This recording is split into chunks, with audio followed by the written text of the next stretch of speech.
not his. Please, please do not be harsh when reading this. I love my husband and we have been together since we were 17. We've been married for 4 years now. We've had our ups and downs like any couple, but I've never stopped loving him. A couple years ago he had an emotional affair with some woman he worked with. I was a good wife and I took him back, but I don't think I ever forgave him. We haven't been super happy for the last 2 years or so. My husband has been sort of detached and become a workaholic. I've been lonely and I made a couple mistakes. Last December we decided to try to have a baby and I went off the pill. We've been trying to conceive without much luck. In March I went to see meet up with some old friends for a weekend. I made a terrible mistake and I had a few too many drinks and I ended up in bed with one of my friends. We slept together 6 times that weekend. I came home and I realized how big of a mistake I made and I'm trying to make amends. 2 weeks ago, I found out that I was pregnant. I'm 6 weeks right now, which is right around the time I cheated. I'm so scared. I'm pretty sure it's not my hubby's. We tried for months without any luck and sure enough the one time I stray I end up pregnant.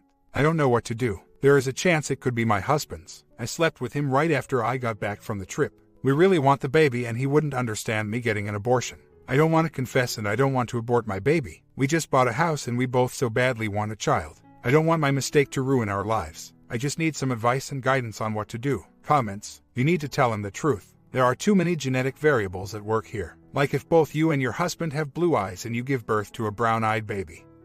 That would be impossible if the child were his. Also, blood type can prove that he is not the parent. He may be physically incapable of fathering a child. What if years down the road a doctor finds something and tells him he cannot be a father? Truth is best all around at this point. Think for a minute. If you don't tell him, you will spend the next 20 years looking at your child and husband and aching in pain for how you brought this child into the world. Do you really want to do this to yourself? To your husband? What if some medical tests are needed or your baby needs blood and you have to stop your husband from being the donor? Point is, this stuff always comes out one way or another. Also, why wouldn't you give this other man the right to know he has a child? I sure would want to know. OP responds, he won't stay if it's not his. I feel so guilty, but I think telling him would break his heart and cause him more pain. My friend looks quite a bit like my husband. I don't think he would know. I just feel horrible about this. It's my luck that the one time I make a mistake this would happen. I have been a perfect wife aside from this. I forgave him for his. I know he won't forgive me for mine. My friend is married also and he has 2 kids. I don't think he would want to know. I know my husband and he wouldn't stay if he knew it wasn't his. I don't want to lose him. I would spend the rest of my life making it up to him. I don't think he necessarily has to know. My husband trusts me and he wouldn't have any doubts. I messed up, but I don't want to ruin my baby's life over this. She deserves to have a dad who loves them. My husband would. If he knew it wasn't his, it wouldn't be the same. There is also a small chance it is my husband's. I'm 6 weeks along, not 6 months. I know I'm a horrible person. I just want to do what's best for the baby and I don't want to hurt my husband.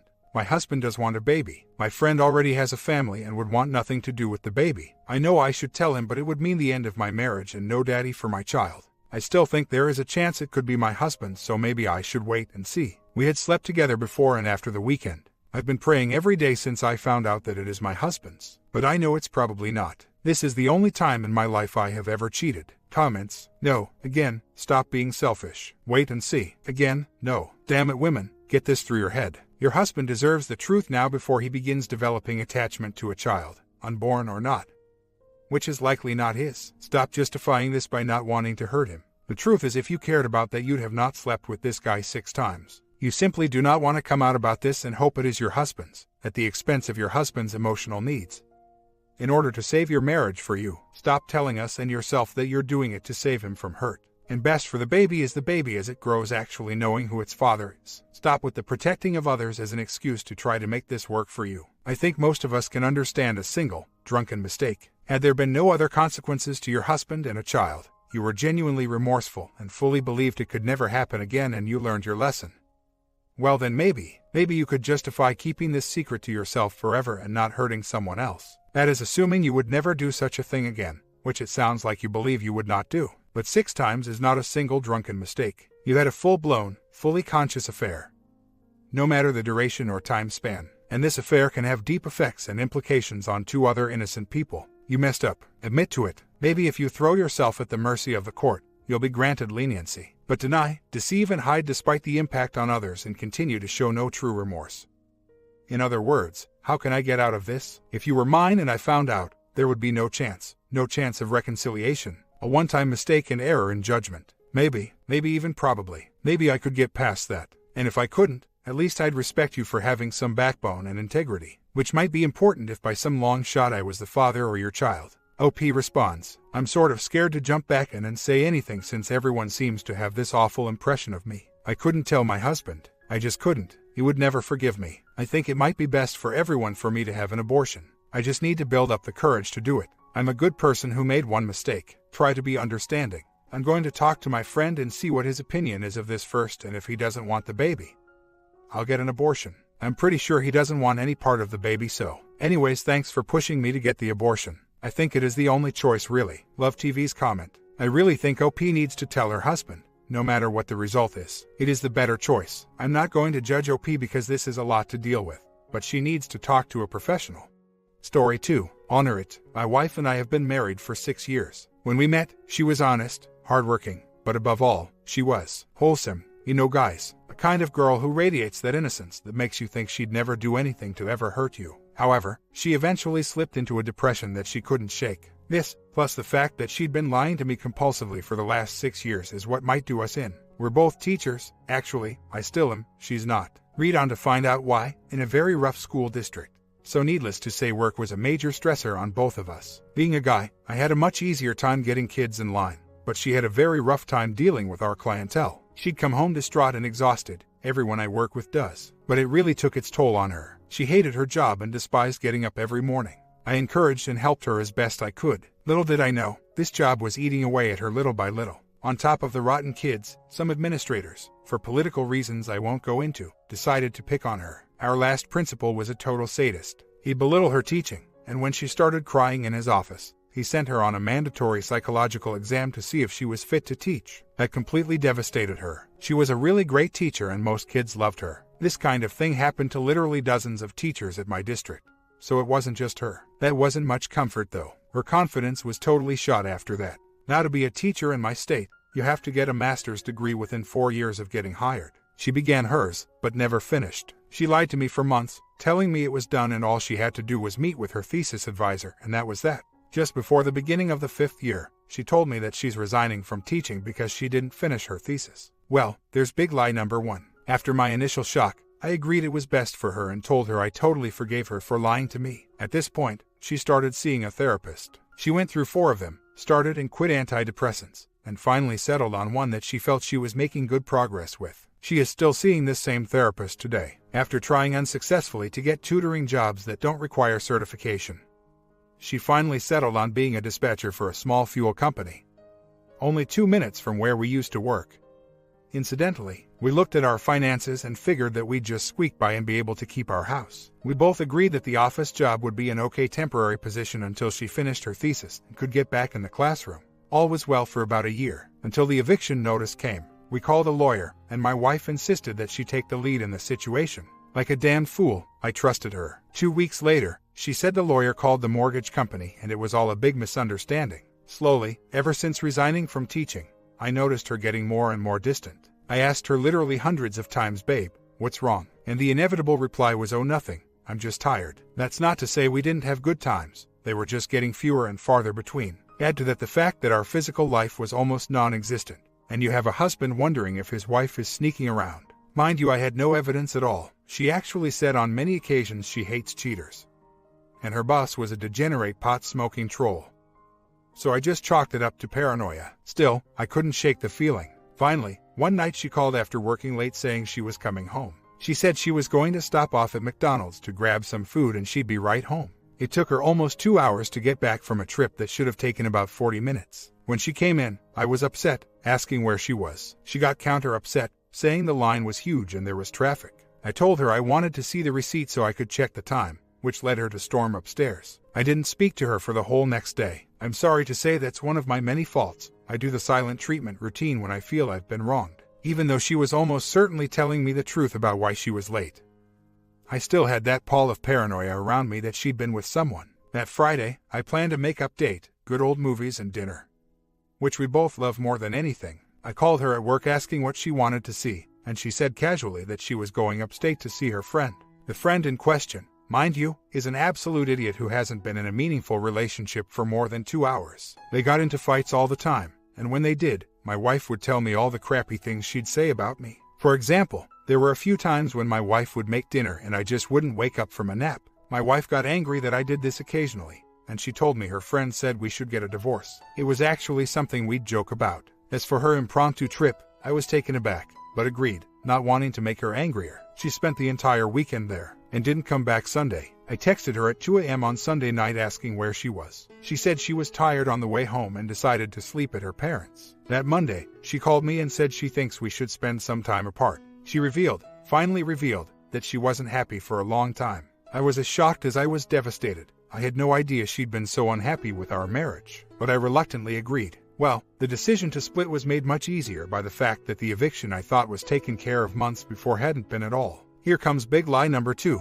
I came to find out she hadn't been paying our mortgage for almost a year. Yes, I know I'm an idiot for trusting her to handle it, but what was done was done. After an angry, tearful exchange, I forgave her again, and we sobbed in each other's arms. The move turned out to be easy, as I just moved a few feet next door to my neighbor's apartment, and she moved back home. We both parted with the agreement that we'd work on ourselves and our marriage, but we both swore that we'd make a commitment to get back on track. The split was last February. Since March, we slowly reconnected and became romantic. Bonding still wasn't as frequent as I would have liked, but still, I thought we were going in the right direction. For a good 9 months, it seemed like we were back to our old selves. We exchanged "I loved you" all the time, started going to a gym, dates every weekend with her spending the nights at my place. Which brings us to this Christmas. We had a really great holiday. We did all our traditional things, with me going to her parents' house for the eve and my parents' house the day. We had a fantastic time, and there was absolutely no evidence whatsoever that things were going south.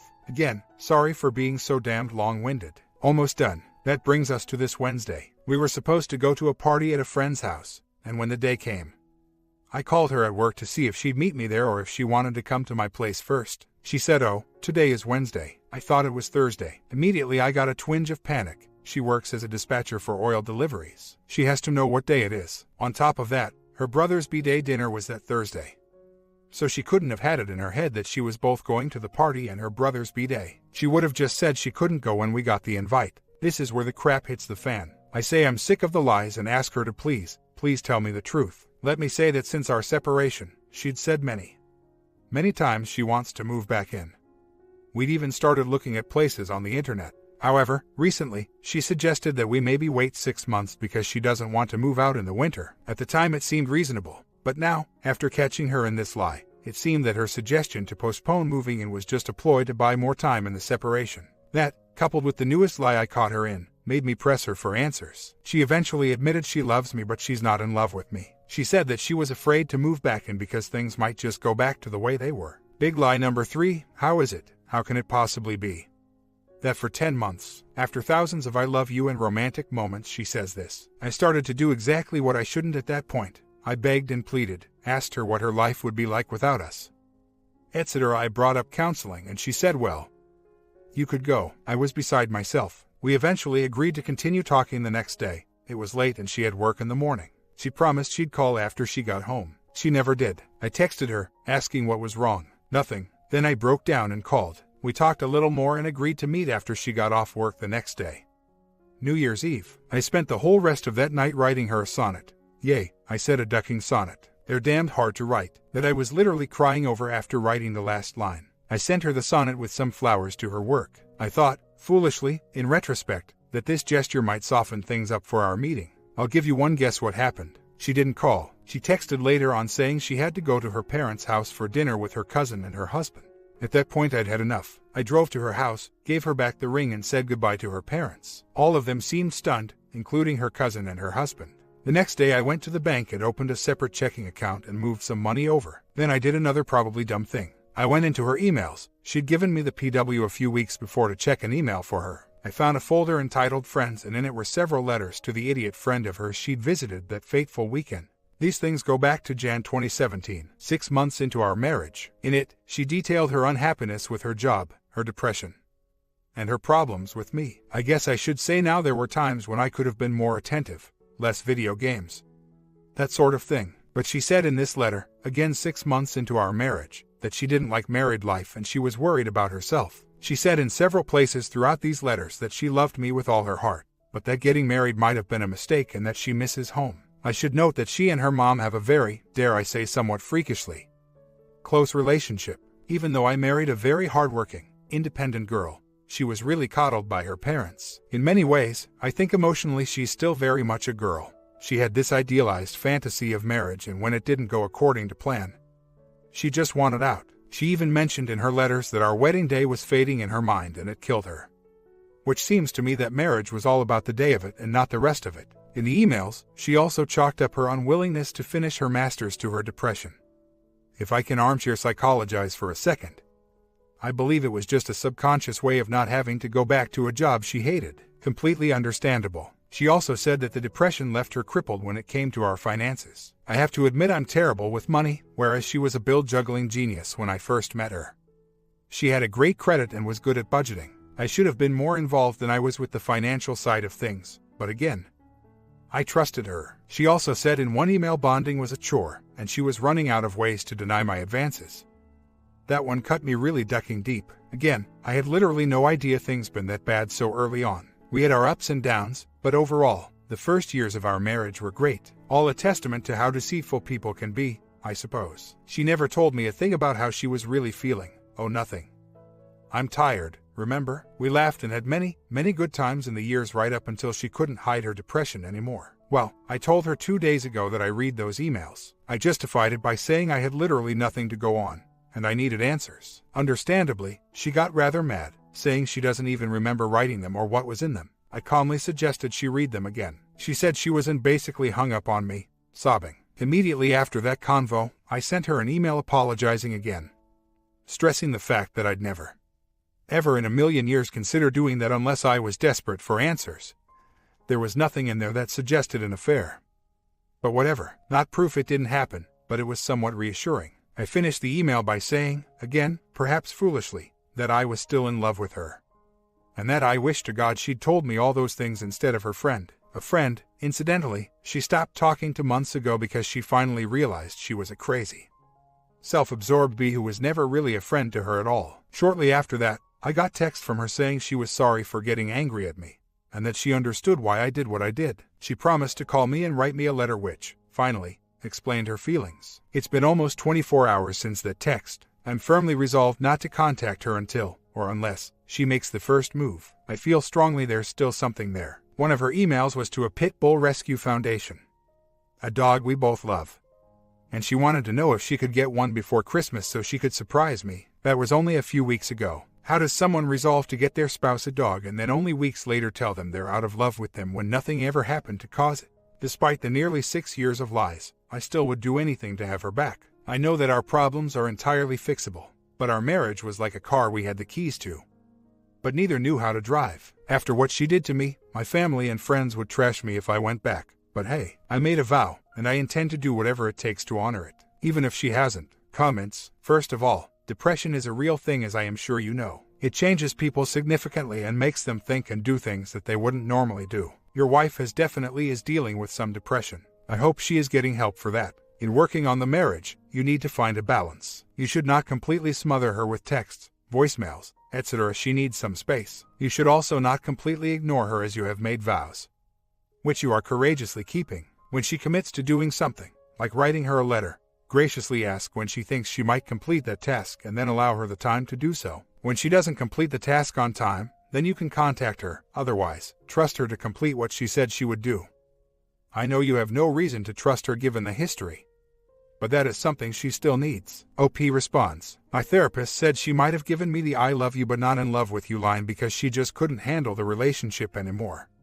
Like, she lied. Again, but all her lies are set out of desperation, defense because she's too emotionally damaged, ill-equipped to deal with facing or admitting the truth. She also said that line is basically BS, and I agree. When people say that, it means A, they don't love you anymore and are afraid to say it, or B, they still love you, but don't want to be committed to you anymore. I'm tending toward B as it relates to my situation, because all signs pointed to us doing really well before I caught her in that lie and pressed for the truth. She loves me but is afraid to that moving back and would lead to the same outcome as before. Her need to please me versus protect herself is probably killing her. I haven't ruled out infidelity yet, but based on my therapy session, it seems she's much more broken emotionally than I ever thought possible. I visited my lawyer for the first time yesterday, and he suggested we send the hey, I'm representing your H. Can you please call smiley face letter as opposed to serving her with a summons. She still hasn't called, emailed me, so I'm hoping this will spur her into some kind of action. I'm still hopeful, but we have a very long road ahead of us. I have been following the 180 to a T up till now. I just couldn't take it anymore. I do legitimately need to speak to her about financial matters and loose ends. I have no intention whatsoever of blubbering, begging, and rationalizing. However, when we do speak tomorrow, I want to sneak in the following points. Nothing I can say can make you change the way you feel, but I think it'd be healthy if we spoke. I've been working on myself a lot and I realize many of the things I did to hurt you, but I did it to make myself better. Because if we don't work, I don't want to make the same mistakes. I'm not going to beg, but I want you to know I'd like to work on us and get counseling. I know the hardcore 180 here will probably say don't call, and don't answer if she calls you. A few hours ago, I was totally committed to doing that, but my wife doesn't have it in her to initiate this. And if we don't talk now, I don't think there's any more hope. If she's adamant about D, then I got to back up convo, discussing proceeding with the D. Advising her that the lawyer's letter is in the mail. And details about completely separating our financial lives. I already have a separate bank account, but whatever. She followed suit a few days later. I should mention that I just dug up cards she wrote me on my birthday and our anniversary. Both in July. She wrote beautiful things about us and how even though we'd been on a rocky road, she's hopeful about the future. That was only 5 months ago. Call me crazy, but I'm not letting go of hope yet. I should note that only a few months ago she wrote me heartfelt cards for my B-Day saying even though we'd had a rocky road, she was looking forward to life with me. She also was planning on surprising me with a dog for Christmas. Not exactly behavior a wife in love, lust with another M would do. But then again, I've resolved to call her this weekend because I really need to wrap up some financial matters, and she also has the key to our storage unit where half of my life is right now collecting dust. But whatever, the cell phone account is under her name and I can't get the bill. I've tried. I need the account password. She only has 12 friends on FB. Her email act had nothing but BS ads. Not proof she's innocent, but it's encouraging, I guess. Comment: I think you love your wife and have gotten comfortable with her, and that you don't want to be alone. Staying with her on a day-to-day basis will be easy. Occasionally, you will find that she has lied to you, again, and that her actions have screwed up your life. Again, you will get upset, again, have a big argument with her. Again, and then forgive her. Again, you will continue to not sleep with your wife, and she will continue to not actually fulfill your emotional needs. Any money you bring to the table to support this vampire you accidentally married will disappear. You will have a terrible credit rating due to foreclosures and evictions, and you will be miserable and unstable due to being married to a woman who doesn't love you or herself. But you won't be alone, or you can accept that this person is really bad for you. She lies to you about things great and small. She takes your money and, instead of paying the rent, spends it on other things, and you don't know what they are. It's really nice that you forgive her for screwing you over so quick. Maybe with the next woman, you should make her work for forgiveness a little bit.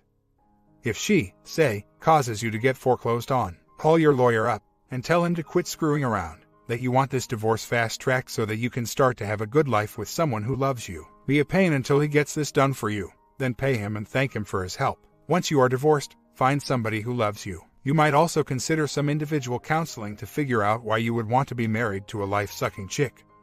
But that's up to you. I apologize if this sounds harsh, but most of it is your own words being quoted back to you. What do you guys think of these two short ones? Is there anything worth saving for? Check out the other recent stories and see